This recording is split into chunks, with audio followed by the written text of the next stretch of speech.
네, 여러분들 집권 여당 방송 땡명 방송 시작하도록 하겠습니다. 이재명 대통령께서는 26일 국회에 여러분들 또 자랑스럽게 국회에 가셔갖고 연설을 하십니다. 무슨 연설을 한다? 추경 연설. 이번 왜 추경이 필요한지 추경 시정 연설을 대통령 취임 후 첫 국회에서 시정 연설을 26일 날 드디어 이재명 대통령이 추경 연설을 시작합니다. 그리고 현재 국회의 상임위원장이 5개가 현재 공석이거든요. 그거에 대해서는 조금 이따가 여러분들에게 말씀드리도록 하겠습니다. 26일 날 추경 연설 한다. 국회 데뷔전이다. 그렇게 보시면 될 것 같고, 네, 이재명 대통령을 지난 대선에서 지지했던 전북 진안의 유성엽 의원님이 별세하셨습니다. 이재명 대통령을 지지하는 선거운동 기간 중에 뇌졸중으로 쓰러졌었어요. 저 개인적으로 이분을 좋아하지는 않았습니다. 그랬는데 그렇지만 이분이 이재명 대통령 지지 선거운동 도중에 뇌졸중으로 쓰러져 갖고 투병을 하시다가 돌아가셨어요. 네, 우리 좋은 곳 가시기 바랍니다. 우리 유성엽 의원님. 그다음에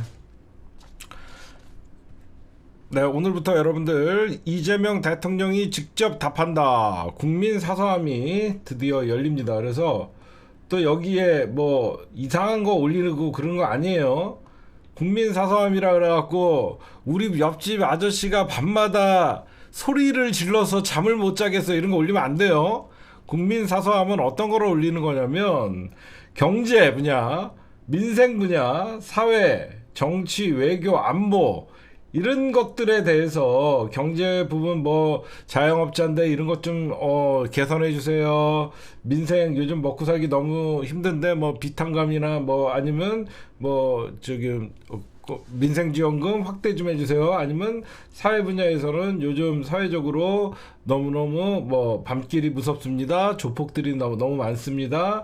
정치 분야에서는 뭐 여러 가지 이런 거를 하는 거예요.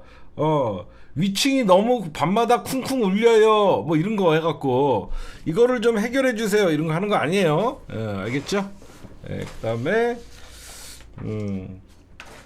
네, 이재명 대통령께서 연내에 해수부 부산 이전을 지시하셨습니다. 그것도 시점을 못 박았다는 게 굉장히 중요하죠. 12월까지 이전해라. 이거 왜 이렇게 이재명 대통령께서 시점을 못 박으셨냐면요.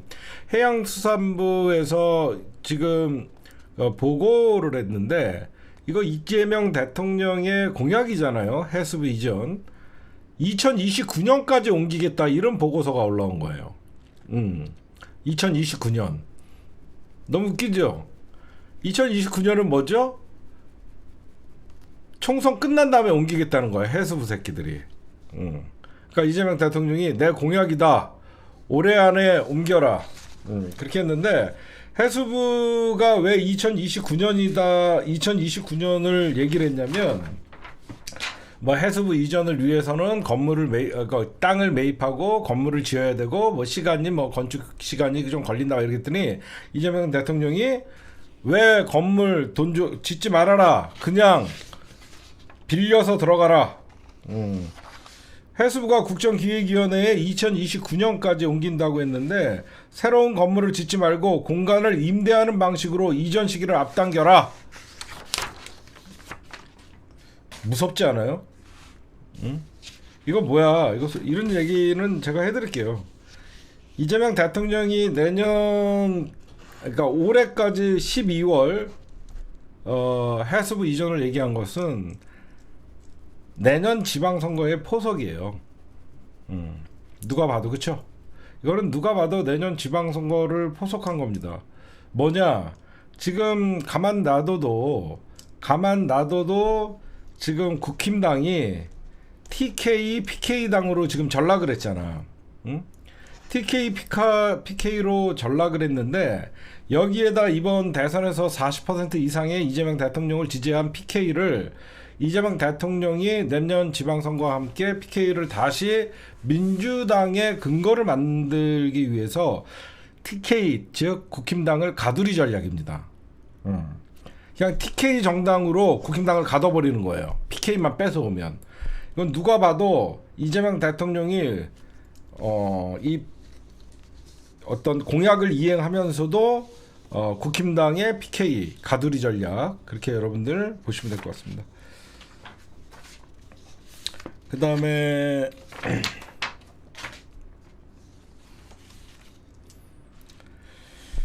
제가 이재명 대통령에 관해서 좀 말씀을 드리면 사실 이재명이라는 정치인 대통령을 죽이기 위해서 여러분들은 별의별 일을 다 겪었어요. 지금은 말할 수 있다 제가 하나 말씀드릴게요. 여러분들 살다 별일을 다 봤죠. 대법원장이 선거에 개입하고 이거 왜 그러냐면 대한민국 기득권이 이재명 대통령을 인정을 하지 않았던 거죠. 민주당도 마찬가지였고 늘 이렇게 얘기합니다. 정치 권력은 5년이다. 제가 어제 이런 말씀을 드렸죠. 지금 이재명 대통령은 대한민국의 주류를 교체한다라는 제가 좀 의미심장한 얘기를 했죠. 정치 권력은 5년이고 기득권은 영원하다가 그들의 늘상 얘기하는 거예요. 2021년 1월 3일 이재명 대통령이 예전에 얘기한 게 있죠. 위기의 민주주의. 그렇게 영화 넷플릭스에서 상영하는 위기의 민주주의를 얘기하면서 브라질의 룰라 대통령이 어떻게 날아가는지 극우 정권, 그러니까 브라질의 룰라 정권을 날리고 어떻게 극우 정권을 다시 세우는지 그 당시에 검찰, 경찰, 사법 모든 기득권들이 재벌과 손을 잡고 브라질을 연상을 시키게 하면서 본인의 현재 처지와 너무 비슷하다는 얘기를 했었습니다. 지금 이재명 대통령이 저들에게는 굉장히 무서울 거예요. 겉으로는 민생에 올인을 하지만 검찰개혁, 사법개혁, 언론개혁, 재벌, 금융, 관료, 권력 모든 것들을 일사천리하게 지금 추진해 나가고 있거든요. 지금 뭐니 해도 이런 이재명의 스타일을 알기 때문에 잠룡 이재명을 그때 죽이기 시작했던 게 첫 번째 사건이 뭐죠, 여러분들? 응? 대장동 사건이에요. 대장동 사건. 대장동 사건. 여러분들 대장동 사건은 여러분들이 보셔도 이거는 검찰이 의혹을 제기한 것도 아니고 국힘당이 의혹을 제기한 것도 아니고 민주당에서 의혹을 제기했던 이낙연이가 했던 겁니다. 결국은 이런 이재명을 죽이기 위해서 대권 잠룡 후보였던 이재명을 죽이기 위해서 대장동 의혹을 갑자기 터뜨려요. 사실 대장동은 대한민국의 검찰 기득권의 총집합체였어요. 그럼에도 불구하고 이재명에게 모든 대장동 사건의 의혹을 전부 씌워갖고 이재명 정치인을 죽이려고 했죠. 아직도 궁금한 게 있어요. 대장동 사건을 설계한 자가 누구인지 정말 궁금해요. 이낙연이 그 당시에 대선 캠프에서 터뜨렸지만 저는 이낙연 뒤에 배우가 있다고 생각해요. 저는 진짜로 이낙연 배우가 있다라고 생각해요. 단순히 이재명을 이기기 위해서 이낙연 캠프에서 대장동을 터뜨렸다고 생각하지 않아요. 이낙연과 뒤에 있는 대한민국 기득권 카르텔이 손을 잡고 이재명을 제거하는 일이었다라고 생각해요. 대장동 설계자는 김충숙입니다. 네가 방송 켜라. 네가 방송해라. 네가 방송 켜고. 그 다음에 우리가 20대 대선을 앞두고 검정고시 출신, 사실 이재명은 변방의 사또라고 얘기할 정도의 지방의 어떤 떠오르는 권력이었어요. 근데 여의도에서 여러분들 이거 중요한 얘기예요. 여의도에서 이재명을 볼 때는 하염없이 작은 진짜 변방의 사또가 야 여의도 정치가 그렇게 쉬운 게 아니다라고 생각을 했었죠. 그렇기 때문에 이재명이라는 정치인은 변방의 사또였기 때문에 민주당의 기득권 타파를 외치고 대한민국의 기득권을 타파해야 하는 이중고를 겪었던 거예요. 그러니까 우연히 일어난 일이 아니에요. 제가 말씀드리는 거는 2023년 9월 21일 날 이재명 당대표의 체포동의안이 우연히 민주당 수박들의 반란이 아니라는 거예요. 민주당 안에도 대한민국 기득권과 손잡고 본인들의 권력을 유지하고 있는 사람들이 분명히 있었다는 거죠. 그자들과 일맥상통해서 여의도의 무서운 맛을 보여주겠다라고 하면서 바로 이재명을 검찰이 아가리에 체포동의안을 가결시켜줬던 거예요. 그냥 그게 아니에요. 그러니까 여의도, 그러니까 대장동 의혹이 터지니까 민주당 안에서 그 당시에 여러분들이나 나나 불렀던 수박 새끼들이라고 하는 이 수박들은 호재였어요. 대장동 의혹이 누군가에는 호재였단 말이야. 왜? 이재명 변방의 사또 정도는 죽일 수 있겠다라는 생각을 했겠죠. 그렇죠? 그때부터 이제 난타전이 벌어지고 이재명 당대표, 그 당시에 이재명 당대표는 민주당부터 개혁해야 되겠다라고 하면서 소리 없이 당원 주권 중심으로 당을 전환하기 시작했었죠. 진짜 이재명은요, 진짜 여야를 불문하면서 공격당한 최초의 정치인이에요. 거의 노무현 대통령과 비슷하죠.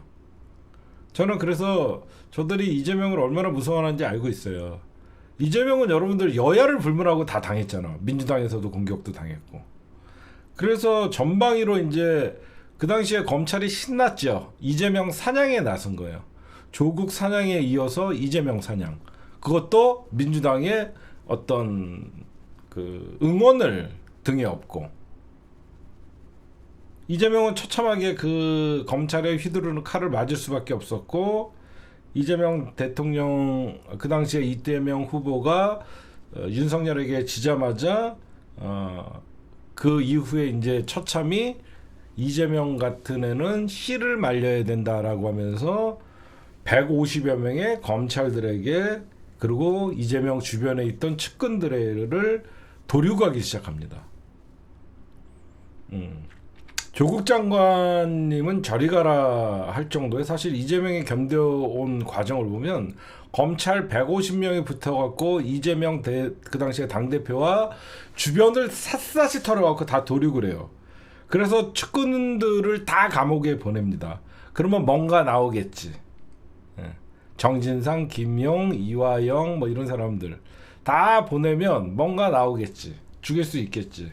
그냥 죄가 있던 없던, 그냥 김혜경 여사, 이재명 대통령의 자녀분들까지 그냥 조롱을 만들고 그냥 멸문지화를 만들려고 했던 거예요. 그냥 이재명 주변에 있던 이재명 주변에 있던 공무원들, 그 다음에 수행했던 비서들, 그냥 무조건 검찰이 150명이 마구잡이로 그거를 통틀어서 이재명 사법 리스크로 만들어 놓은 거죠. 그렇죠?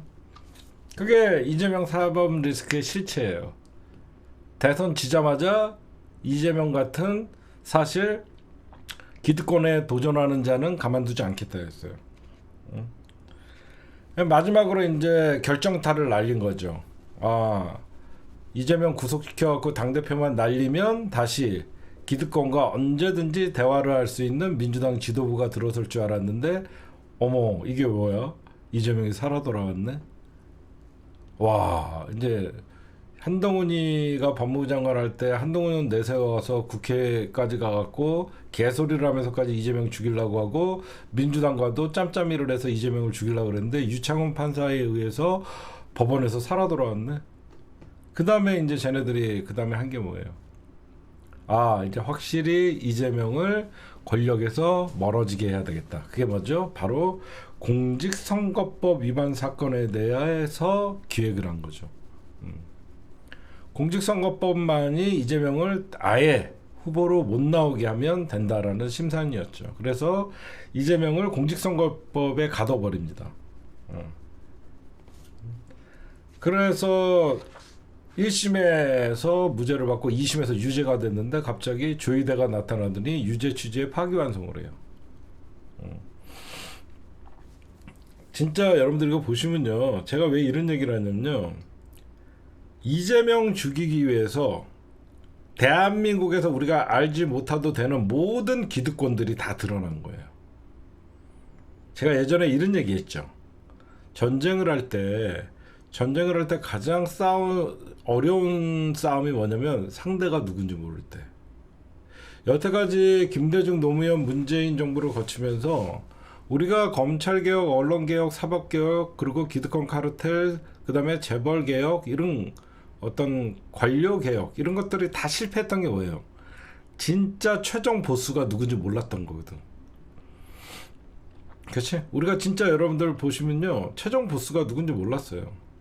근데 이번에는 의외로 이재명을 죽이기 위해서는 최종 보스들까지 직접 등장해서, 그것도 사법부의 대법원장이 직접 나서서 나왔다는 거죠.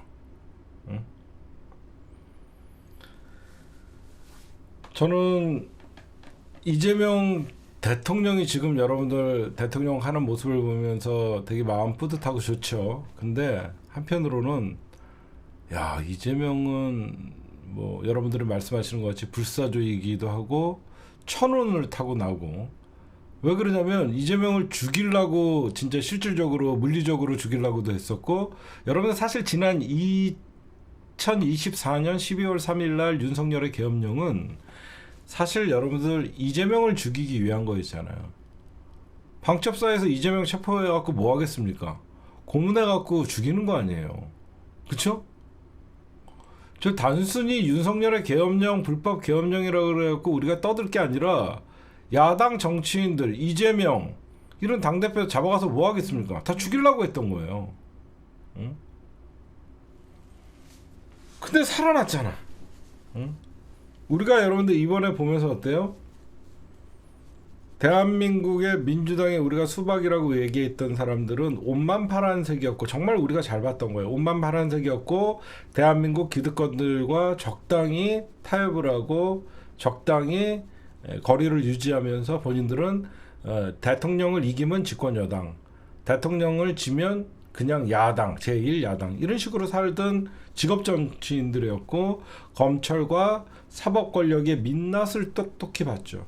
문재인 대통령도 여러분들 여러 가지 개혁을 시도했죠. 제일 처음에 국정원 개혁, 기무사 개혁, 그 다음에 검찰 개혁을 하다가 좌초를 만났죠.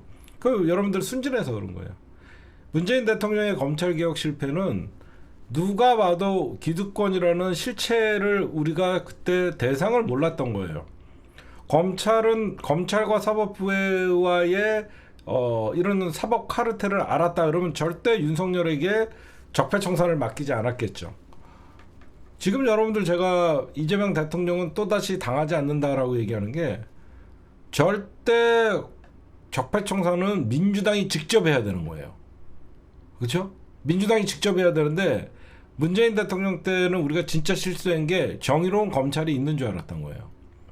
그래서 검찰을 가장 개혁의 대상한테 적폐청산을 맡기다 보니까 그들은 개혁의 대상이 아니라 영웅이 돼버렸던 거예요. 그렇잖아요. 그러면서 우리가 그동안 검찰이 보여주지 않았던 검찰의 민낯을 보면서 우리가 사실 3년 동안 윤석열 정부에서 칼을 가른 거죠. 무조건 정권 교체가 되면 검찰부터 조져야 된다. 거기에 이제 사법부 개혁은 사실 문재인 정부에서 시도도 못했어요. 검찰이 워낙 저항이 강했으니까. 그 검찰이 저렇게 저항을 마음 놓고 할 수 있었던 것은 그 배후에는 사법부가 있는 것이죠. 검찰의 무리한 공소와 기소 사법부에서 다 오케이 해준 거잖아요. 그러니까 검찰이 기세등등하게 승승장구하면서 정권을 몰락시킬 수 있었던 거예요. 사법부가 제대로 정의를 위해서 심판을 해줬다 그러면 검찰의 잘못된 무리한 수사와 공소장에 대해서 단죄를 했어야죠. 그러지 않았잖아요. 검찰의 공소장대로 법원은 그대로 판결을 해서 민주진영의 개혁 세력들에게 오히려 칼을 휘둘렀죠. 사법의 칼을. 검찰의 칼과 사법의 칼을 양쪽에서 맞은 게 바로 조국 장관이었어요. 결국 우리 국민들이 조희대를 심판했고, 윤석열을 심판했고, 이재명이라는 대통령을 만들었어요. 저는 그런 거 보면 대한민국이 참 진짜 무너질 수도 있는 순간에 이재명이라는 대통령을 국민들이 선택을 했는데, 앞으로 정말 험난할 거예요. 쟤네들이 포기할까요? 포기하지 않아요. 그냥 아직도 쟤네들은 이재명 5년짜리 권력이라고 생각합니다. 그 5년짜리 권력이라고 생각하는 그 있는 저 기득권들, 말이 기득권 하니까 여러분들을 예전에는 우리가 기득권 하면 그냥 재벌, 사법, 검찰 이렇게 했지만 이제는 실체가 드러났잖아요. 대법원장, 사법부의 수장도 결국은 국힘당이나 검찰과 별반 없는 놈들이었단 말이에요. 제가 왜 이런 말씀을 드리냐? 이재명 대통령은 이걸 다 알아요. 진짜 쟤네들이 무서워하는 건 뭐냐? 이재명은 대한민국의 악의 축이 누구인지 알면서 모르는 척 한다는 거예요. 그러면서 겉으로 알면서 직접적으로 사법부나 검찰, 이 사법 카르텔, 재벌 카르텔, 언론 카르텔 직접적으로 지금 대통령이 돼서 겨냥하지 않아요. 근데 그 이면에는 저들이 결국 나를 죽이려고 하는 거는 호시탐탐 노리고 있다는 거 알고 있죠. 그렇죠? 뭐죠? 이재명이 진짜 무서운 이유는 입으로 개혁한다는 얘기하지 않아요. 행동으로 해요. 그게 무서운 거예요. 이재명 대통령은 무조건 경제에 올인하잖아요. 그 이면에는 대한민국의 국회가 앞장서서 여태까지 민주당이 4번을 집권하면서 개혁에 실패했던 이유는 개혁을 다른 사람에게 맡겨서 그런 거예요. 그렇죠? 개혁을 다른 사람들에게 맡기고 자체적으로 개혁안을 가져와라 이런 어설픈 짓을 해서 그래요. 뼈저리게 알고 있기 때문에 민주당의 지금 국정기획위원회가 그 개혁의 방향성을 잡는 것이고 진짜 민주당이 칼자루를 민주당이 갖고 있는 거예요. 맞죠, 제발. 문재인 정권 때 적폐청산이라고 하면서 칼자루를 윤석열 검찰이 갖고 있었어요. 지금 여러분들 민주당이 뭐 한다라고 하면 어때요? 칼자루를 민주당이 쥐고 있는 거예요. 그러니까 저쪽이 두려워하는 거예요. 그래서 함부로 못 치는 거죠. 제가 그래서 여러분들에게 오늘 말씀드리고 싶은 게 바로 그거예요. 이재명 대통령은 단호하고 추진력 있고 결단이 빨라요. 그래서 해수부 이전이나 이런 얼공들이 2029년에 어떤 해수부를 이전시킨다고 해도 즉각 이전해라 라고 얘기하는 거예요. 저는 제가 어제 그래서 이런 말씀을 드렸던 거예요. 주류의 교체가 시급하다. 그게 무슨 말이냐? 이재명은 지금 주류의 교체를 하고 있는 것이다. 기득권들에게 무조건 매만 드는 게 아니에요. 먹고 살게 해줄게. 도덕적으로, 상식적으로, 사회적 책무를 다하라 이겁니다. 예전에 우리가 개혁을 실패할 때는 뭐야? 무조건 채찍으로 두드려 패고 재벌 개혁해라 라고 하니까 쟤네들은 절대 안 합니다. 니들 재벌 좋다. 니들 이재용, 이병철, 이건희, 이재용 니들 세습으로 니들이 재벌을 운영하는 건 좋지만 그동안 니들이 재벌로서 누렸던 혜택에 비해서 니들이 사회적 영향이나 사회적 책무를 안 한 거에 대해서는 지금이라도 해라. 그러면 더 많은 혜택을 주겠다. 이거예요. 그러니까 얘네들은 올 것이 왔구나.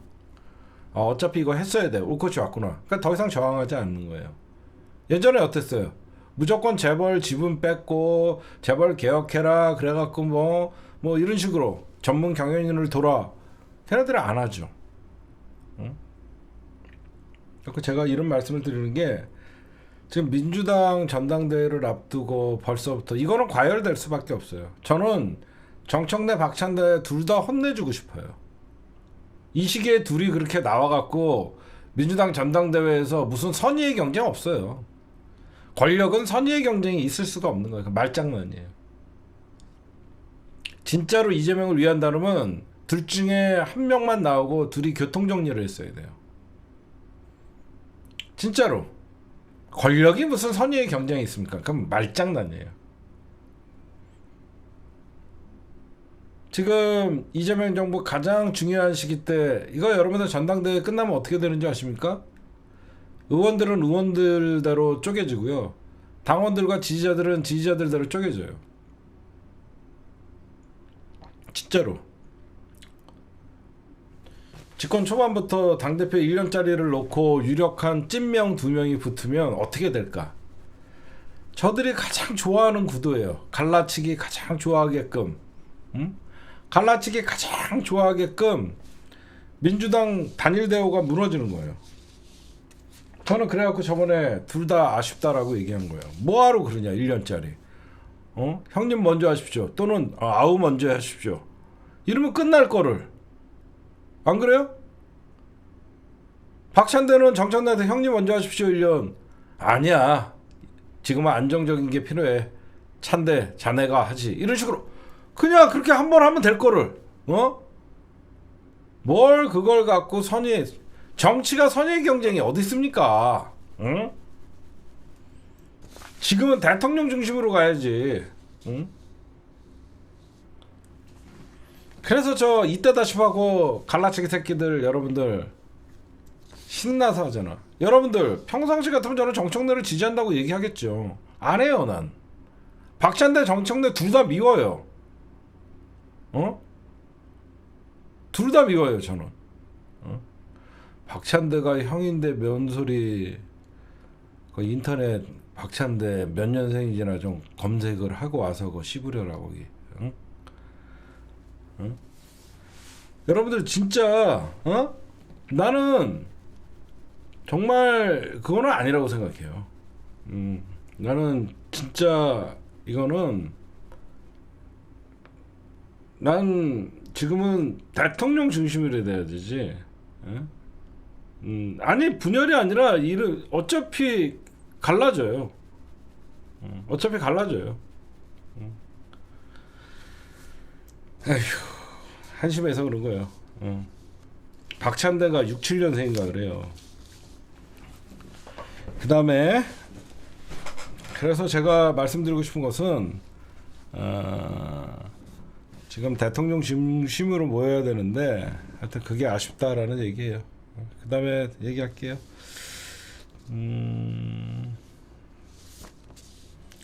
제가 왜 처음에 이런 얘기를 하면서 했냐. 어떻게 잡은 정권인데 진짜 이재명은 목숨을 걸고 선거를 치렀는데 안 그래요?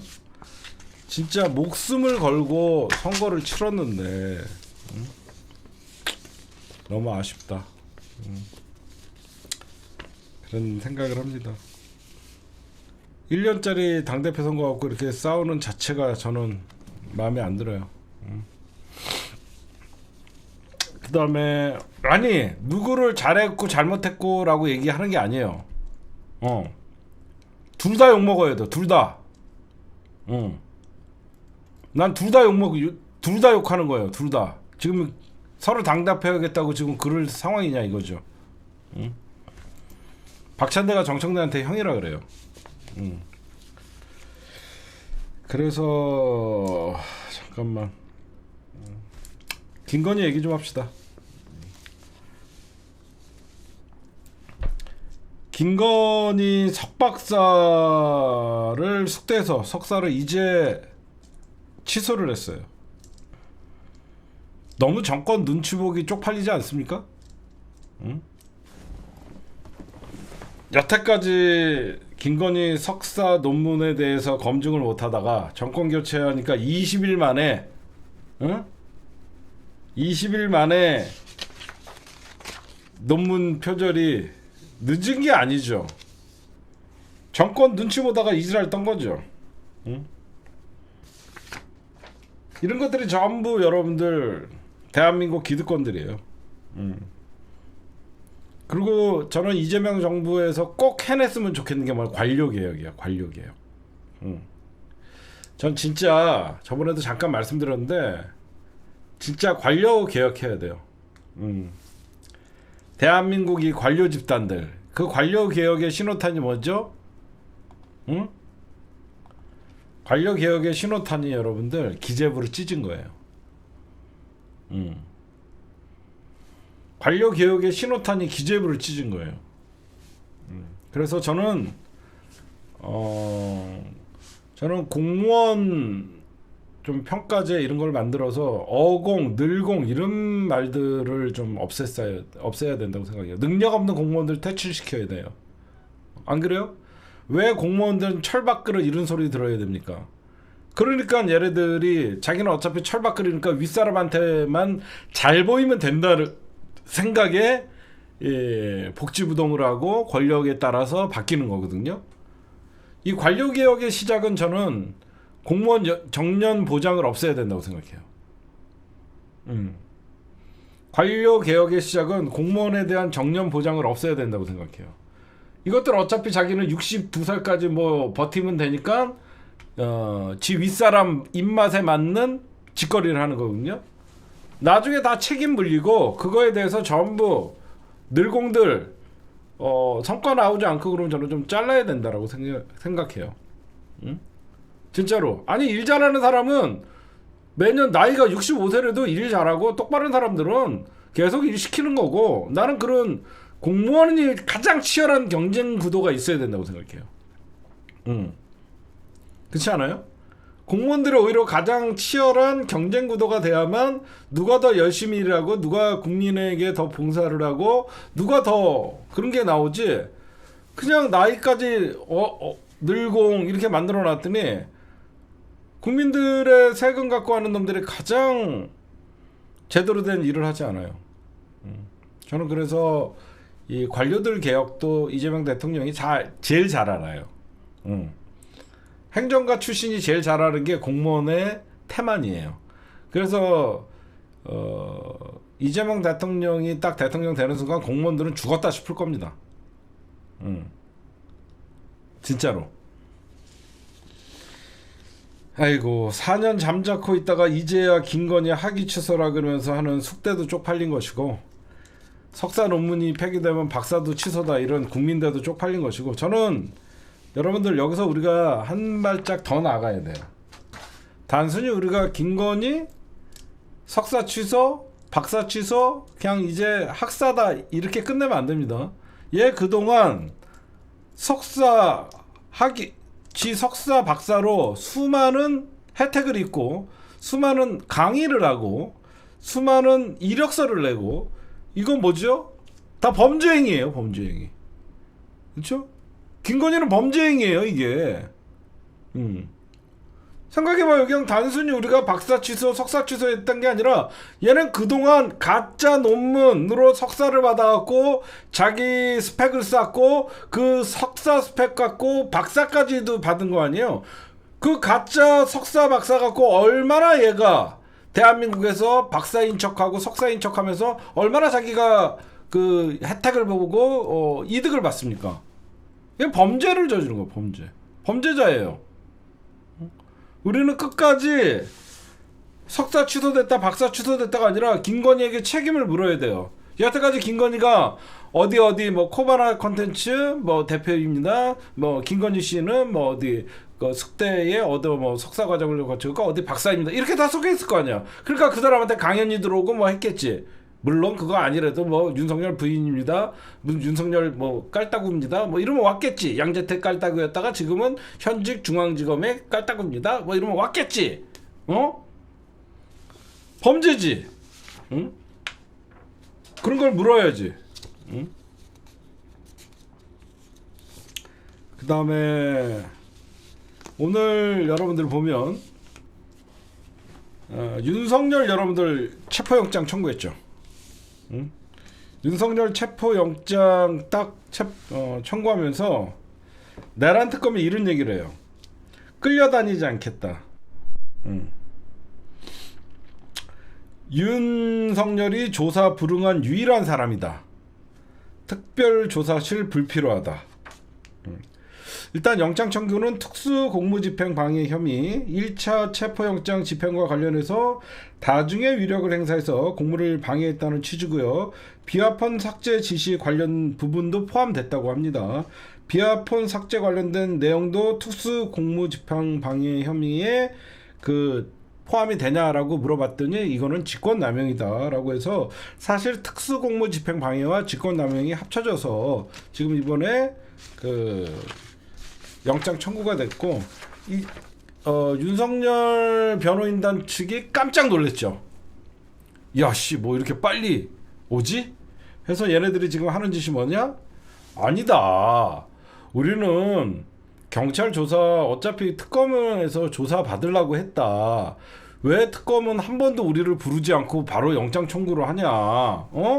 이거는 잘못된 거다. 우리는 부당하다. 특검엔 조사에 응할 계획이었다.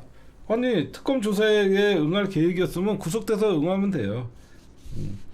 이거는 굉장히 여러분들 우리가 세상을 개혁을 하거나 뭔가를 해체를 하거나 뭔가를 잡을 때 가장 중요한 게 있어요. 속도전이죠. 특검이 잘하고 있는 것은 기습적 체포영장. 아무도 이렇게 갑자기 체포영장 칠 줄 몰랐죠. 엊그저께 윤석열이가 세 번째 경찰의 출석 요구를 거부하자마자 이틀 만에 체포영장을 친 거예요. 그렇죠?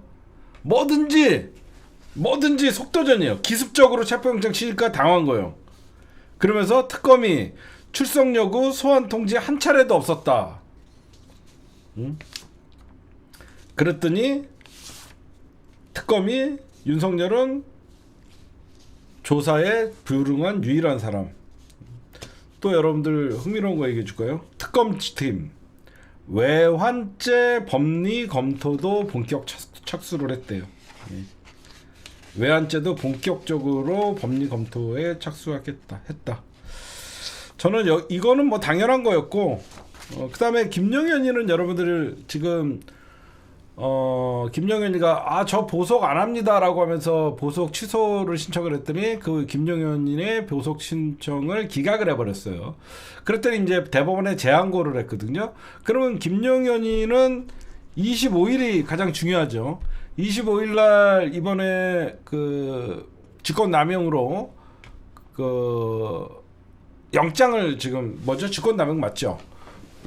직권남용으로 지금 특검에서 영장 친 게 아마 발부가 될 거라고 봐요. 그러면 김영현이는 6개월 동안 또 가둬놓을 수 있어요.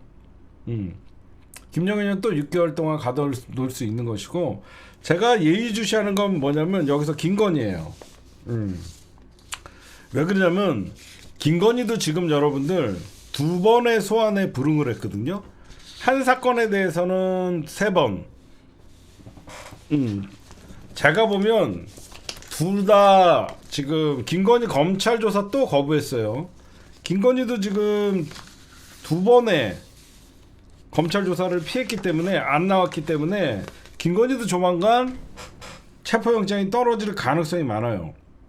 뭐냐면 도이치모터스 주가 조작 의혹을 수사 중인 검찰이 출석 요구를 또다시 거부를 했고, 김건희 또 2차례나 소환 통보를 했지만 김건희가 나오지 않았어요. 김씨는 이번까지 3차례, 명태균 의혹 사건에 대해서 3번 모두 불응을 했어요.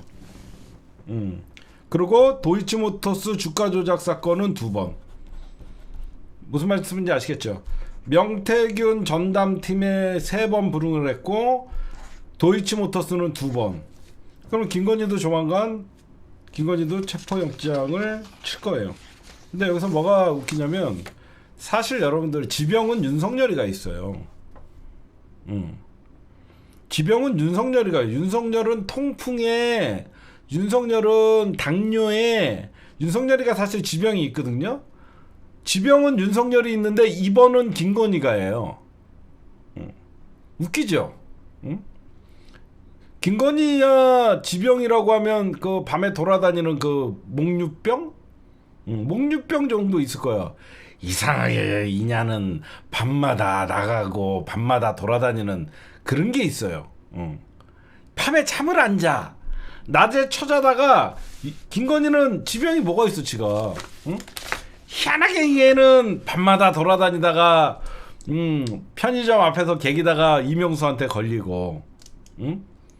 김건희 지병은 윤석열이야. 윤석열이가 여러분들 통풍도 있고 당뇨가 심해갖고 다리가 얇아요. 그래서 일부러 바지를 힙합 바지 입는 거예요. 양복 바지 힙합 바지 입잖아요. 그쵸? 그래서 김건희가 원래 지병은 있는데 지병은 윤석열이 있는데 입원은 김건희가 하죠. 근데 어떤 우울증 이런 거 가지고 그 입원을 하는 거는요, 일주일 이상 못 한대요. 일주일 이상. 그래서 아마 다음 주면 김건희 퇴원한다는 소리가 그래서 나오는 것이고, 김건희는 퇴원한 다음에 자연스럽게 김건희도 영장 쳐야죠. 왜 그러냐면 지금 조은석 특검이 윤석열 잡고 당연히 김건희 특검은 김건희 구속영장 치겠죠. 아주 행복한 여름 휴가는 김건희, 윤석열 얘네들은 휴가를 감옥 깜빵으로 갑니다. 둘이. 예. 오빠 작년에는 우리 유럽 갔었지. 나 그때 디올백 사러 응? 리투아니아 가서 명품 쇼핑했을 때 오빠 기억나? 이번에는 저기 특검 깜빵에서 가다 놔야죠. 아니 특검도 여러분들 이제 경쟁 관계잖아요. 안 칠 수가 없잖아요. 그 다음에 이제 검찰이 이제 자다가도 여러분들 자다가도 경기를 일으킬 얘기를 해드릴게요. 제가 검찰개혁 여러분들 지금 검찰개혁 수사권 조정 그래갖고 이제 검찰은 검찰청이라는 이름이 역사 속으로 없어지고 공소청이라는 이름으로 이제 가시화되는 검찰개혁의 로드맵이 나왔죠. 근데 제가 계속 여러분들 걱정하고 있던 게 있어요. 우리가 검찰의 수사권은 뺏었어. 근데 검찰이 독점적으로 또 갖고 있는 게 있어요. 뭐죠? 영장 청구권이잖아. 이 영장 청구권 갖고 이것들이 또 얼마나 무소불위의 권력을 휘두를까. 그렇잖아. 영장을 독점으로 검찰이 청구하거든요.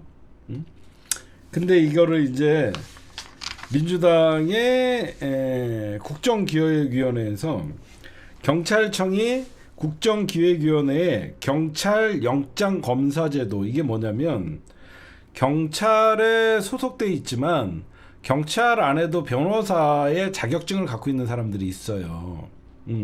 경찰 안에도 변호사 자격증을 갖고 있는 사람들이 있어서 그분들을 따로 특채로 모집을 해갖고 과장급 자리를 주거든요. 근데 이 사람들이 영장 검사 역할을 하는 거예요. 영장 검사 역할을 해서 이 영장 청구를 개선하는 방법이에요. 여태까지 경찰은 여태까지 영장을 검찰에다가 신청을 하는 거죠. 경찰이 검찰에 신청을 하면 이 신청을 보고 검찰이 야 누가 이 사건 야 하지마 하면 영장 자체를 신청을 거부해 버리죠. 그러면 사건화가 되지 않죠. 그렇죠? 그러면 여태까지 검찰이 법원에다가 영장 청구를 하는 거였는데 이제는 직접적으로 경찰에서 영장 청구를 할 수 있도록 그렇게 하면 이게 예전에 위헌의 논란이 있지 않나라는 얘기들이 있었어요. 그게 뭐냐면 대한민국 헌법 제12조로에 이런 말이 있어요. 검사가 영장을 청구한다. 검사가 영장을 청구한다라고 돼 있거든요. 헌법에. 그래서 사람들이 이게 개헌사안 아니냐라는 얘기가 있었는데 이거 개헌사안이 아니다. 왜 그러냐? 이 헌법 12조에서 얘기하는 검사가 영장을 청구한다는 것은 검찰청의 검사를 얘기하는 게 아니라 국가기관의 검사를 얘기하는 거예요. 라는 헌법재판소의 판단이 있어요. 무슨 말씀인지 아시겠어요? 검찰청에 있는 검사만을 검사라고 자기네들은 검사들은 그렇게 인정을 하는데 헌법재판소 판례에 국가기관에 있는 검사라고 돼 있어요. 그래서 이거는 굳이 개헌을 하지 않아도 경찰청법을 개정을 해서 경찰 소속 변호사 등에게 경찰 검사의 지위를 부여를 하고 이들이 경찰 단계에서 직접 법원에 압수수색이나 인신 구속을 위한 영장 청구를 직접 할 수 있도록 하는 제도예요. 이게 문재인 정부 때 하려고 그랬는데 워낙 그때는 검찰의 저항이 세갖고 이걸 못했어요. 그때는 워낙 검찰의 저항이 세다 보니까 문재인 정부에서 이걸 하지 못했어요. 이렇게만 되면 이제는 검찰이 영장 청구 서로 지네들이 영장 청구를 검찰이 안 한 거를 경찰이 할 수 있고 그러면 경쟁 관계가 되고 뭐든지 독점은 굉장히 온갖 비리를 낳을 수밖에 없으니까 권력을 찢어놓는 게 좋은 거예요. 그 다음에 여러분들 우리가 공소청과 수사권 분리에 있어서 이제 검찰은 기소만을 하고 이제 공소 유지를 하고 기소 유지를 하는 어떤 중수청이 이제 찢어진다고 했잖아요. 여러분 생각해 보세요. 앞으로 얘네들은 서로 싸울 거예요. 공소청과 기소청은 서로 싸울 수밖에 없어요. 왜 그러냐? 기소청에서 이거 공소해달라라고 갖고 와요. 응? 그쵸? 기소를 했어요. 그러면 공소는 공소청에서 유지를 해야 돼요. 봤더니 수사 단계에서 불법적인 게 나와요. 그럼 검토를 할 거 아닙니까? 아 이거 그러니까 기소청에서 먼저 나 이거 기소 못해. 이거 수사 단계에서 불법이 너무 많아. 또 설사 기소를 한다고 해도 공수호 검사가 야 이거 공소 유지 어려워. 계속 이게 여러분들 권력을 찢어놓으면 이런 식으로 상호 견제가 돼요. 왜? 서로 책임 안 지려고. 공무원들의 특징. 이렇게 보시면 될 것 같고.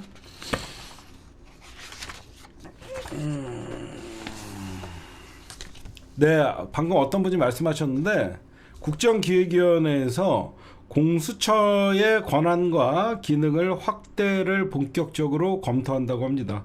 그래서 공수처와 이제 중대범죄수사처의 역할 조정도 논의한다고 합니다. 그러니까 여러분들이 너무 걱정 안 하셔도 될 것 같습니다. 특히 공수처 검사 수사관의 임기제를 폐지한다고 합니다. 이거 정말 잘한 거죠. 공수처 검사랑 수사관 뭐 임기가 3년이다 4년이다 이래갖고 윤석열이가 계속 바꾸고 막 그랬잖아요. 이건 정말 잘한 거예요. 검사 임기 없잖아요. 공수처도 한 번 검사는 공수처 검사로 계속 가는 거예요. 공수처 검사의 수사관과 검사들의 임기를 주면 안 돼요. 그쵸?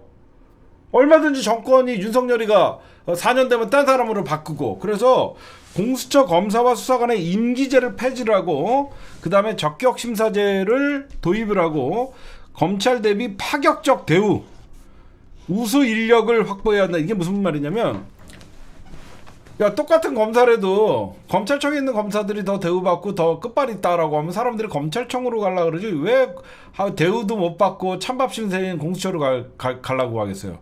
오히려 공수처 검사들을 파격적인 대우를 한다 그러면 어때요?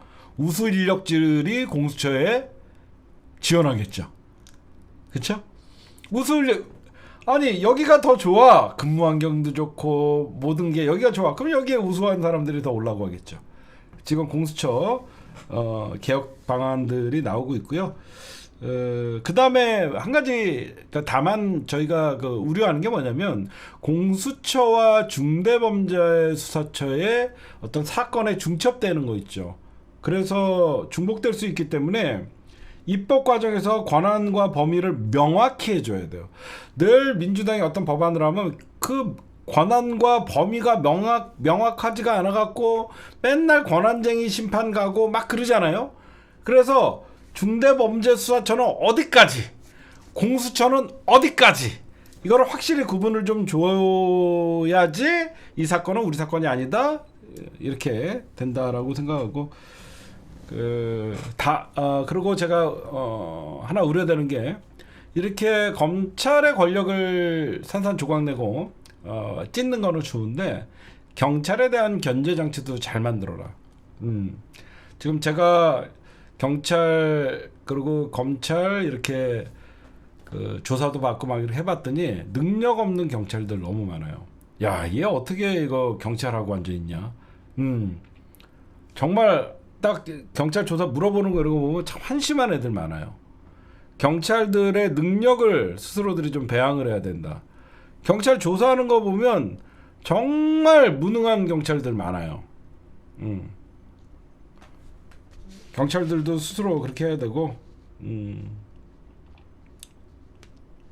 그다음에 여러 가지 좀 보완점도 있어야 된다. 이렇게 하고, 그다음에 네, 여러분들 기다렸던 청문회 얘기 좀 할게요.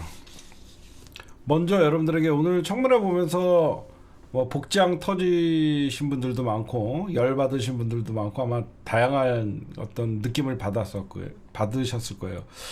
일단 그러니까 김민석 총리 후보자의 첫날 내일까지 합니다. 청문회를 본 저의 소감은요. 민주당 야당복 있다. 이재명 대통령 야당복 있다. 먼저 그렇게 말씀드리고 싶습니다. 이렇게 무능한 야당은 처음 봅니다. 이렇게 무능한 야당은 처음 봐요. 그래서 민주당 야당복 있다. 이재명 대통령 야당복 있다. 저는 주진우가 맨날 며칠부터 뭐 6억 어쨌냐 막 의혹을 제기하고 뭔가 큰 거 한 방을 노리고 청문회가 딱 시작되면 뭔가 딱 터뜨릴 줄 알았어. 아무것도 없어. 오히려 질문하다가 지 병역 군 면제 사유로 거의 공격당하다가 사과하십시오 난리를 치고 6억 어쨌냐고 하니까 김민석 후보자가 출판기념회에서 얼마하고 나머지 얼마는 대출받았습니다 하니까 할 말도 없고 야당복이 있더라고. 급성 감염으로 야 급성 감염 나도 걸렸었어. A형 감염. 김문석 청문회에서 때 아닌 주진우 군 면제 사유로 공방하고 있고 그리고 오늘 그 누구죠? 인사청문위원장 이종배였나요? 참 무능하더라. 참 점잖더라. 무능하고. 그쵸? 야 길어 이씨. 그렇지 않아요? 저쪽 그 만약에 정청래 같은 인사청문위원장이면 얼마나 우리가 속 뒤집어졌겠냐고. 응? 아니 정청래 같은 어떤 위원장이었으면 얼마나 우리가 열받았겠냐고. 근데 지금 모이신 국회의원들 여러분들도 협조를 부탁드립니다 하면서 그냥 지 혼자 얌전 빼고 있어. 그쵸? 보면 이런 말씀을 드리고 싶어요. 급성 간염, 군면제, 그 다음에 진해 집안. 전용기 의원 오늘 잘하더라. 그쵸? 전용기 의원 오늘 어떤 걸 잘했냐면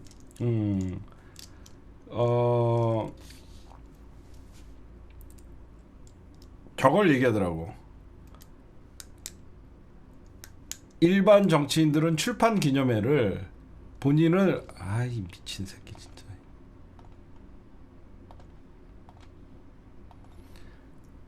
본인은 돈이 많아서 본인은 돈이 많아서 출판 기념회를 왜 하는지는 잘 모르겠지만 초선이고 출판 기념회는 어떻게 보면 초선 의원들이나 이런 사람들이 본인을 알리기 위한 그렇잖아요.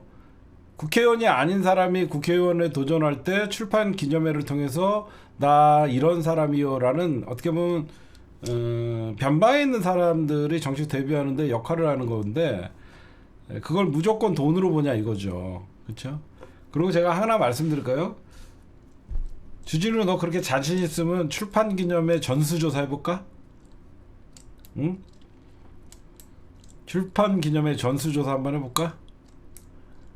니네가 더 털릴걸? 응? 너 만약에 너 그렇게 자신 있으면 출판 기념회 전수조사 하자고 해봐. 니네 당 의원들이 안 한다 그럴걸? 너 이제 이재명 정부에서 출판 기념회 전수조사 한번 하자 그러면 국힘당이 너 주진우 너 말릴걸? 응? 그래서 제가 이런 이제 뭐 다 이런 거 말씀드리고 싶어요.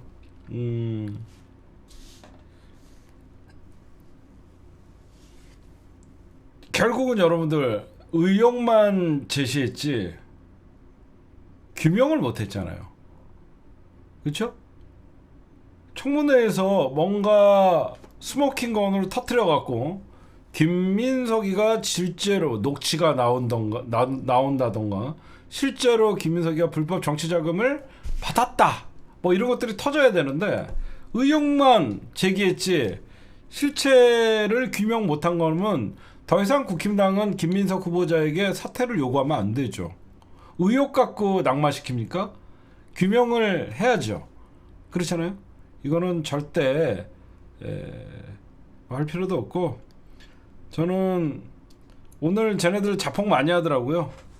막 광주 사태라고 했다가 또 사과하고 진짜 오합지졸들 나와갖고 김민석 청문회 하다가 지네끼리 막 꼬이고 응?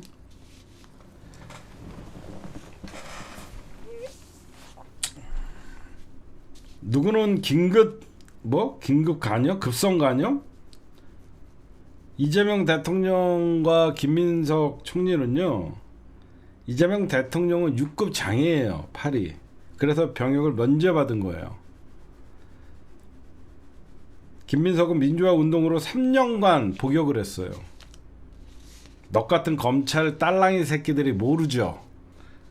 공안검사의 아들로 떵떵거리면서 수십억 원의 재산을 물려받고 지 아들까지 20살짜리가 수억 원의 재산을 물려받고. 나 하나 묻고 싶어요. 지진우 아빠가 공안검사가 아니었으면 지진우가 급성 간염으로 면제를 받을 수 있었을까? 응? 나 진짜 묻고 싶어요. 주진우 아빠가 잘나가는 공안검사가 아니었으면 주진우가 급성 간염으로 병역 면제를 받았을 수 있을까? 이런 걸 통상적으로 군대 빼줬다고 하는 거예요. 저희 땐 다 이런 통상적인 누구 백으로 군대 빠졌다 이런 얘기들이 나오는 거예요. 그래서 응?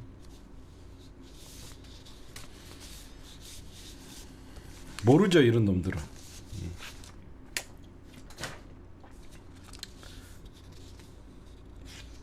그 다음에 오늘은 그냥 한 번에 쭉 할게요. 지금은 진성준을 좀 혼낼게요. 제가 개인적으로도 친하고 좋아하는 의원이지만 오늘 진성준 의원님이 원내 대책회의에서 윤석열 오세훈 때문에 윤석열 오세훈 부동산 정책이 서울 집값을 올렸다. 여당은 공공주택 공급 늘릴 것이다. 진성준 의원님 아직도 그렇게 감이 없으십니까? 진짜 내가 답답한 게 이런 거야.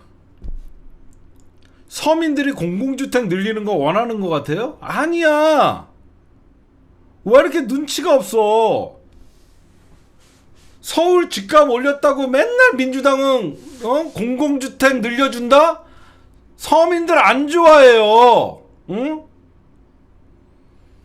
문재인 정부 때 그렇게 두드러 맞더니 지금 부동산 가격이 조금 들썩인다고 하니까 윤석열 오세훈 부동산 정책 때문이다 라고 해서 이제는 대책을 마련하겠다. 하지마! 아무것도 하지마. 진성준 부동산 건드리지도 마. 안 그래요? 부동산 건드리지도 마. 진성준 제발. 응? 서울에서 집값 올라가면 올라간다고 좋아하는 사람들이 있는 것이고, 지금 민주당의 국정기획위원회의 방향은 웬만하면 집값에 대해서 정부가 규제하지 않거나 정부가 개입하지 않겠다야. 문재인 정부 때 그렇게 진성준 당해놓고 또 윤석열 오세훈 탓한다고 사람들이 윤석열 오세훈 욕할 줄 알아요? 왜 이딴 멍청한 짓을 하냐고. 규제 풀고 그래서 집값이 올랐다? 또 바보 같은 소리하고 뒷북치는 행정으로 여당은 공공주택의 공급 확대에 방점을 둔 주택 마련하겠다? 그런 건 소리 없이 해. 응? 그렇게 눈치가 없으니까 맨날 깨지는 거야. 내가 지금 가난하고 사람들이 지금 힘들어도 사람들은 다 내 집을 갖고 싶어하는 욕망이 있는 거야. 맨날 이렇게 집값 올라가면 느닷없이 공공주택 확대한다 그러면 거기서 부동산 역풍 맞는 거예요. 응? 제 말 맞죠? 민주당의 인식이 잘못돼 있어. 집값이 올라가면 공공주택 확대한다 그러면 사람들이 와 공공주택 늘어난다. 천만의 말씀. 천만의 말씀. 응? 냅둬라. 응? 살기 좋은 공공주택 공급 확대할 거 이런 말로 하지 말아라. 그냥 조용히 짓고 나중에 이런 집도 있다라고 하면서 사람들한테 홍보해라. 괜히 부동산 가격 좀 지금 부동산 가격 올라서 오히려 이재명 응원하는 사람들도 많거든. 안 그래요? 지금 부동산 가격 많이 폭락했다가 어느 정도 회복돼서 이재명 정부 경기 좋아진다 그러면서 응원하는 사람들도 있거든. 쓸데없이 이런 얘기하지 마라. 코인 과세한다고 난리를 치더니 그렇게 두드러 맞고도 정신을 못 차려. 제발 그만둬. 저딴 소리 하지 말아라. 저는 그렇게 생각해요. 왜? 나는 보수니까 이제. 나는 보수고 이제 중도니까 저런 과거에 민주당이 약자와 서민 노동자 그건 기본이야. 공공주택은 기본적으로 민주당이 하해. 어? 아직도 70년대 80년대 집값은 규제를 해야 되고 때려잡고 공공주택 확충해갖고 공공주택 많이 지었으니까 우리 들어가야지. 천만에. 진짜 아무것도 몰라. 그 다음에 여러분들 이재명 대통령 참 현명하다라고 제가 요번 본 게 뭐냐면 송미령 장관 문제가 사실 심각합니다, 여러분들. 송미령 장관 문제가 지금 노동계 그 다음에 여기저기서 좀 심각해요. 그러면 어떻게 해야 되냐? 이재명 그러니까 대통령실도 예의주시하고 있대요. 이거는 이재명 대통령이 진짜 제대로 된 판단이 문제가 심각하게 시끄러워지니까 이재명 대통령이 송미령 장관한테 이런 얘기를 합니다. 유임을 반대하는 자들의 목소리가 많다. 직접 들어봐라. 직접 들어봐라. 이게 무슨 말이냐? 지금 송미령 장관 반대한 거 딱 몇 가지 됐죠. 양곡법 반대하고 그 다음에 그 내란 회의에 참여하고 그런 것들이 있을 거 아니에요. 유임 반대하는 의견들을 직접 들어보고 당신이 그 의견에 지금은 생각이 바뀌었다는지 아니면 생각이 과거에는 자기 생각을 얘기하지 못했다 그러면 당신 뭐뭐 했었잖아 뭐뭐 했었잖아 그러면 그 사람들의 요구를 들어주든가 하라는 거예요. 그렇지? 이거는 그 사람들의 요구를 당신이 들어주니까 양곡법은 아직도 당신이 반대하는 생각을 갖고 있다 그러면 당신은 옷 벗어라 이런 얘기예요. 그래서 내가 당신의 유임을 얘기했지만 당신의 거치는 당신이 알아서 해라. 그래서 당신을 왜 안 된다고 하는 사람들의 목소리를 들어라. 이거는 정말 잘한 거예요, 이재명 대통령이. 정치권 안팎에서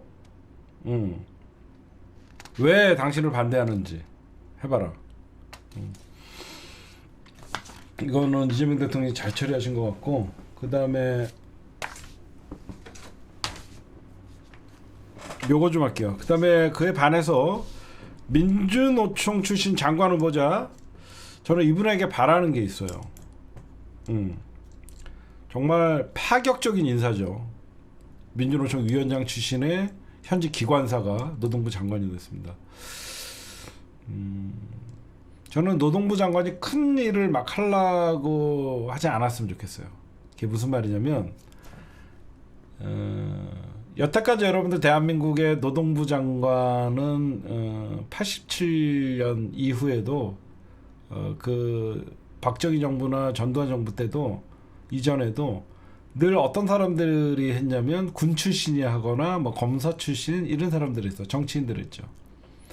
진짜 노동부 장관은 노동자가 이번에 처음으로 했는데 제가 왜 특별한 일을 하지 말라고 하고 무엇을 당부하고 싶냐면 노동이라는 인식을 전환시키는 일만 해도 큰 일을 하는 것이다. 대한민국 국민 중에 90%가 노동자인데 양복 입고 넥타이 메고 출근하는 사람들은 노동자라는 인식을 하지 않고 작업복 입고 힘든 일을 하고 손에 기름 묻히고 어떤 그런 사람들만 노동자로 취급하는 이런 노동부 장관이 여태까지 사실 친기업적인 거였다는 게 더 아이러니하죠. 그렇죠? 대한민국 노동부 장관이 늘 친기업적인 인사에서 처음으로 노동적인 노동 친화적인 장관이 태어났잖아요. 그래서 저는 일단은 고공농성 하시는 분들 있잖아요. 그 다음에 비정규직 투쟁하시는 분들 모두의 요구를 들어줄 수는 없지만 적어도 윤석열 정부에서 건설 노동자들을 건폭이라고 불렀고 이런 노동의 인식의 전환을 노동부 장관이 좀 노동은 고귀한 것이고 누군가에게는 생명의 현장이거든요. 그렇죠? 생존 투쟁의 현장이잖아요. 내가 이 일자리가 없으면 우리 가족은 굶을 수밖에 없잖아요. 그래서 그런 노동의 고귀함을 좀 인식시키는 대전환의 기회가 왔으면 좋겠어요. 그러면 그 국민들의 어떤 인식, 특히 고용노동부 장관이라는 윤석열 정부의 것들이 늘 철도 노조, 자동차 노조, 금속 노조가 파업을 하면 마치 그들의 파업 때문에 피해를 입는 건 국민이다라고 생각을 하고 있는데, 그런 파업이 왜 해야만 되고 이들이 파업하는 이유가 왜 어떤 그 사용주들의 문제를 접근하지 않거든요. 늘 조중동은 뭐 우리가 급식 노동자들의 파업을 하면 우리 아이들 내일 빵으로 점심 때운다, 이 기사가 나와요. 그리고 철도 노동자들이 파업을 하면 내일부터 지옥 대란, 출근길 대란, 이런 얘기를 해요. 이들이 얼마나 열악한 환경 속에서 생사를 걸고 이 노동 현장에서 투쟁을 하면서 살아왔는지, 이 사람들의 처우 개선이 무엇이고 이 노동자들이 무엇을 원하는지에 대해서 언론은 다루지 않아요. 저는 이게 가장 큰 문제라고 생각해요. 그렇죠? 왜 파업을 하는지에 대해서 언론은 그거에 대해서 이 사람들이 요구사항이 뭐고 그 사람들이 여태까지 버텼는지 그거를 다뤄줘야죠. 왜? 우리도 똑같은 노동자인데 나는 시원한 에어컨 바람을 쐬면서 펜대나 굴린다 그래갖고 나는 노동자가 아니다? 천만의 말씀. 천만의 말씀이죠. 그렇죠? 누구는 더운 데서 땀 뻘뻘 흘리면서 일하는 사람만 노동자가 아니에요. 그 사람도 에어컨 바람 속에서 근무 환경이 그 사람들보다 좋잖아요. 그럼 저 사람들도 얼마든지 근무 환경의 개선이 이루어질 수 있잖아요. 근데 나 몰라라고 하면서 노동을 천시하는 이 우리나라 유교 문화가 있어서 그래요. 그래서 옛날에 여러분들 우리 사회가 봐봐요. 어렸을 때 우리 부모님들이 공부 안 하는 애들한테 뭐라 그래요? 야, 너 가갖고 기술이나 배워. 다들 한 번씩 들어봤죠. 응? 부모님들이 성적 떨어지거나 우리 어렸을 때 공부 안 하면 야, 너 가갖고 기술이나 배워. 여러분들 그러니까 우리나라는 유교 사상이래 갖고 늘 펜 붓글씨 쓰고 펜대를 잡은 사람들은 고귀한 직업을 하고 기술직을 천시하는 데서 시작된 거예요. 그렇죠? 그렇잖아요. 기술이 얼마나 힘든 건데 그 기술자들이 여러분들 얼마나, 저는 대한민국에서 제일 중요한 사람들이 기술자들이랑 과학자, 인류가 기술자, 과학자, 의사들은 진짜 지켜줘야 돼. 그러니까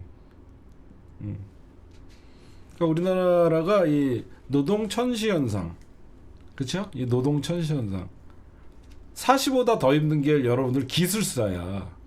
근데 우리나라는 그런 사람들을 대접해주지 않잖아요. 그 다음에 저는 이 노동부 장관한테 진짜 그런 것들을 좀 노조 때렸던 윤석열 정부에 비해서 노동의 가치를 국민들이 공감할 수 있는 그런 노동부 장관이 됐으면 좋겠고, 비정규직 노동자들 완전한 고용은 사실 단시간에는 힘들겠죠. 그렇죠? 어떤 이런 노동의 안정적인 노동을 할 수 있도록 여기저기 많이 나오는 특히 이 고공농성자들은 전부 내려오게끔 노동부 장관이 직접 가서 좀 해결했으면 좋겠어요. 몇 년째 고공에서 노동을 하고 목숨을 걸고 132일째 세종호텔 앞에서, 명동의 세종호텔 앞에서 교통구조물에서 132일째 고공농성 중인 고진수 민주노총 서비스연맹 세종호텔 지부장도 있고요. 저는 이런 분들, 그 다음에 정리해고 문제, 저는 가장 먼저 해야 될 게 기업이 잘못했는데 해고를 직원들부터 하는 거. 우리가 IMF를 겪으면서 우리 사회의 구조적인 모순이 뭐였냐면 회사를 망가뜨린 것은 기업과 오너와 이사진이었는데 모든 책임은 직원들에게, 지들은 평생 먹을 돈 뒤로 빼돌려 놓고 모든 삶의 현장에 있던 노동자들을 자르는 구조조정, 이런 것들은 막아야 돼요. 그러다 보니까 이제 비정규직이 확대가 되고, 그래서 노동자 입장에서 생각하는 노동부 장관이 돼달라. 늘 여태까지 대한민국의 노동부 장관은 친기업적인 노동부 장관이라는 아이러니한, 맞지 않죠. 아니, 친기업 장관이 돼야 되지 무슨 노동부 장관이 됩니까? 근데 이번에는 노동의 인식의 개선, 그다음에 노동자들 입장에서 생각하는 노동부 장관이 됐으면 좋겠습니다.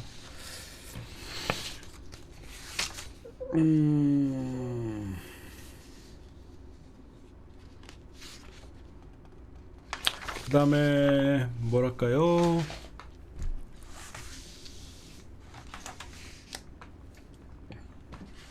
요거 얘기할까요? 저는 이 김건희 특검 대박이더라고. 뭐냐면 고발사주 있었잖아요. 고발사주 사건도 검토했대요. 지금 현재 수사 대상은 아니다라고 얘기하지만 이거 손준성 검사 윤석열이가 그 배우잖아요. 누가 봐도 윤석열이가 그 당시에 김영 의원 시켜갖고 야당 탄압하기 위해서 고발 사주한 거 아니에요. 김건희 특검팀에서 고발 사주 수사도 검토를 했다. 제가 저번에 이런 말씀드렸죠. 여러분들 이런 게 있어요. 지금 김건희 특검, 내란 특검, 최혜병 특검 3개가 있죠. 근데 말이 여러분들 이름만 나눠놨죠. 전부 인지 수사가 가능하기 때문에요. 특검의 범위가 다 없어요. 사실. 그쵸? 수사 중에 인지한 사건에 대해서는 뭐든지 할 수 있다는 조항이 박혀 있기 때문에 내란 특검도 수사 중에 김건희 이상한 거 나오면 얘네가 할 수 있는 것이고, 김건희 특검도 수사하다 보니까 김건희가 내란에 가담돼 있다 그러면 김건희 특검에서 내란 사건을 조사할 수도 있는 것이고, 최혜병 특검 조사하다 보니까 주가 조작이 나와갖고 최혜병 사건이 김건희 특검의 주가 조작 사건으로 이어지는 거예요. 그쵸? 그러니까 지금 말은 이렇게 특검이 3개로 나눠져 있지만 실질적으로 특검은 수사 범위가 없습니다. 수사 범위가 없어요. 그래서 제가 저번에도 이런 말씀드렸죠. 아마 지금이야 특검이 각자 다른 스타트는 다르지만 나중에 새 특검이 모여서 공조 수사해야 돼요. 제가 얘기했잖아요. 나중에 3개의 특검이 공조 수사해야 돼요. 지금 현재 그렇게 가는 거예요.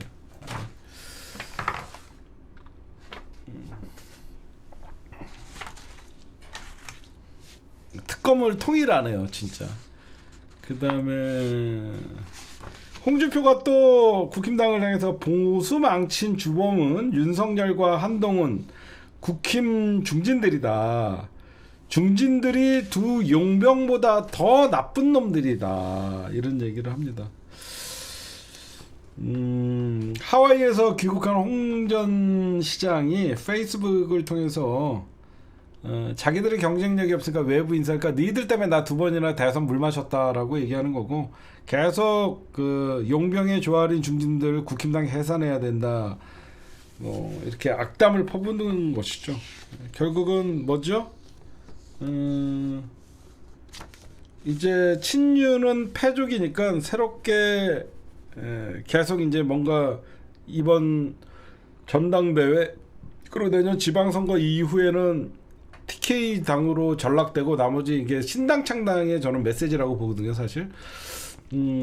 제 생각을 좀 말씀드리면 내년 지방선거를 기점으로 이제 TK 국힘당이 남을 것 같아요. 그리고 이제 수도권과 반윤 세력들, 수도권과 반윤 세력들이 새로운 뭐 보수 정당 이런 것들이 하나 창당될 것 같아요, 제가 보면. 그쵸. 뭔가 얘는 타이틀이 있어야지 이제 특검이나 이런 수사를 좀 피할 수 있고, 근데 당장 자기가 정계를 은퇴한다 그래갖고 바로 복귀할 수 있는 이유는 없죠.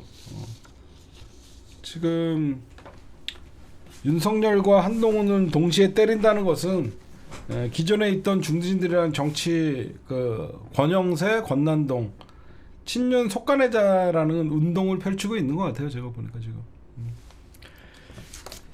그 다음에 재밌을 것 같아요, 앞으로.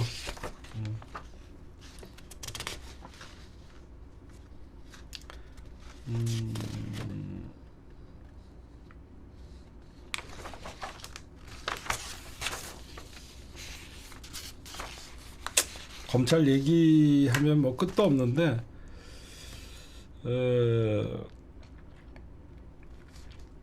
하여튼 뭐 기소청, 공소청 뭐 얘기하는 건 되는 것 같고, 트럼프 얘기 좀 할게요. 여러분들 트럼프 깜짝 놀랐죠? 갑자기 어제까지만 해도 이란의 권력을 교체한다 막 떠들더니 갑자기 휴전 선언했다. 제가 그랬잖아요. 호르무즈 해협 봉쇄 안 할 거다. 그렇죠? 제가 얘기했잖아요.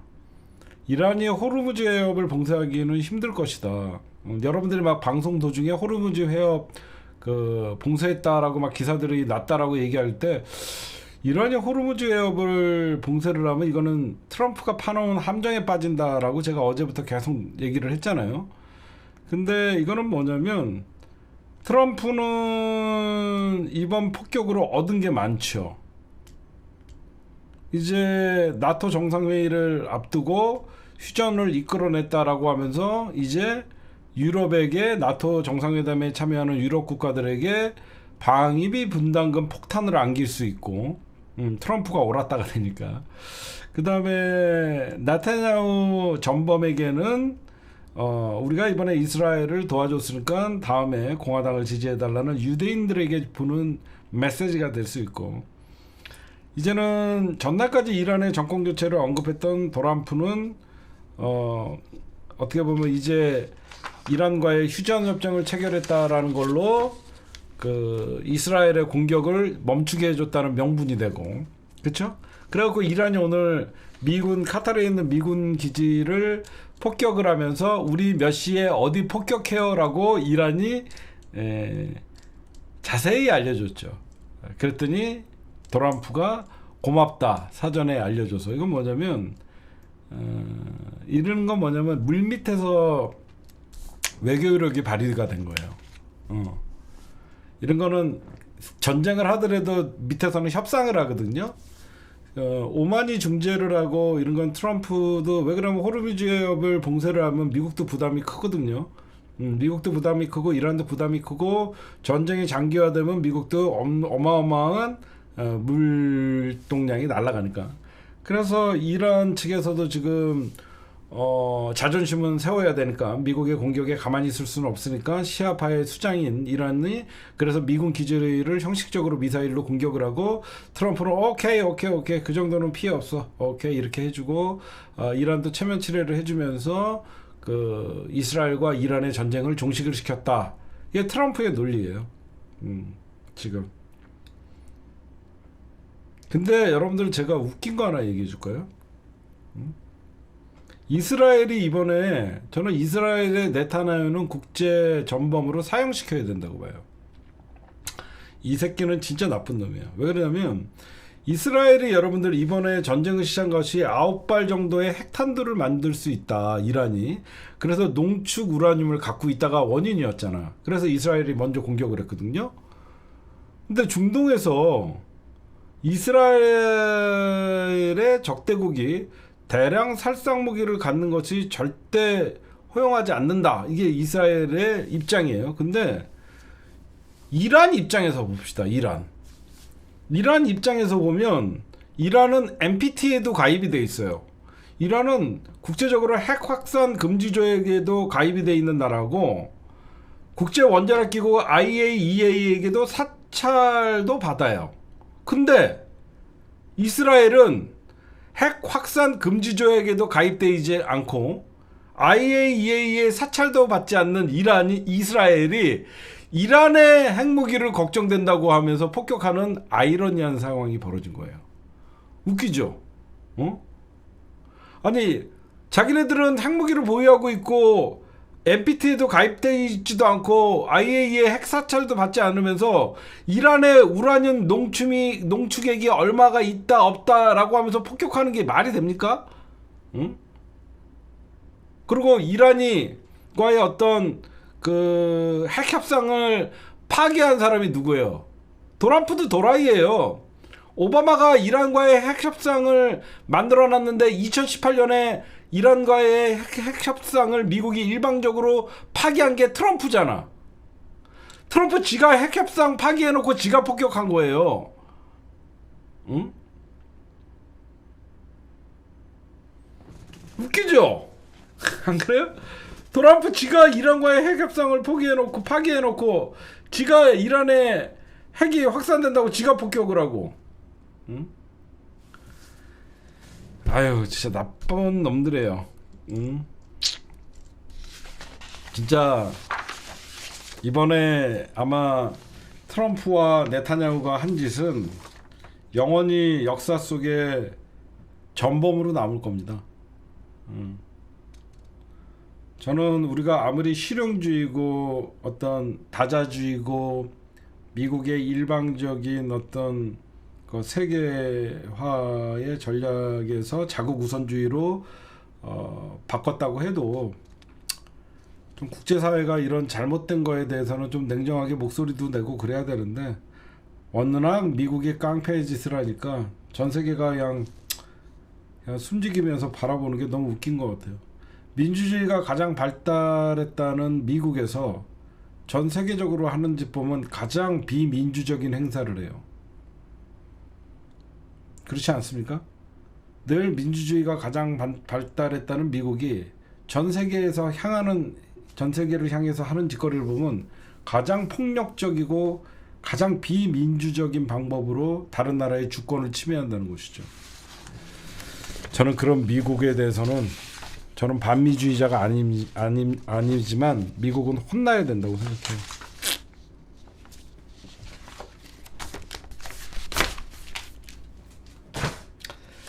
그 다음에 오늘의 마지막으로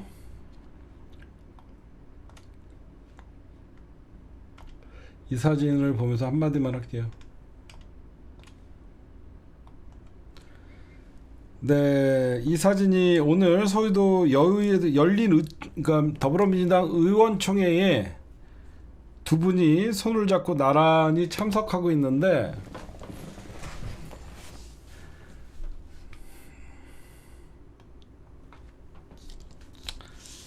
이번 선거는 저 나란히 손잡고 웃는 모습이 저는 왠지 좋아 보이지가 않아요.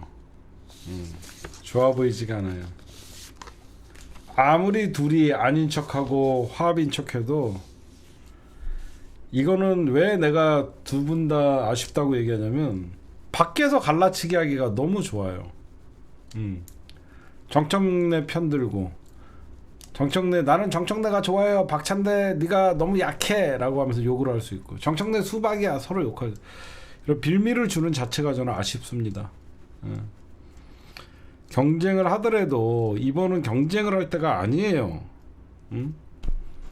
1년짜리 보궐 당대표를 해서 지금은 집권 여당에 안정화에 힘쓰고 내년 지방선거 승리를 이끌어야 되는 좀 그런 자리예요. 지금 경쟁할 때가 아니에요. 저는 그런 생각을 합니다. 진작 둘이 교통정리 좀 하지. 네, 오늘 심층 분석은 준비한 거는 여기까지만 할게요.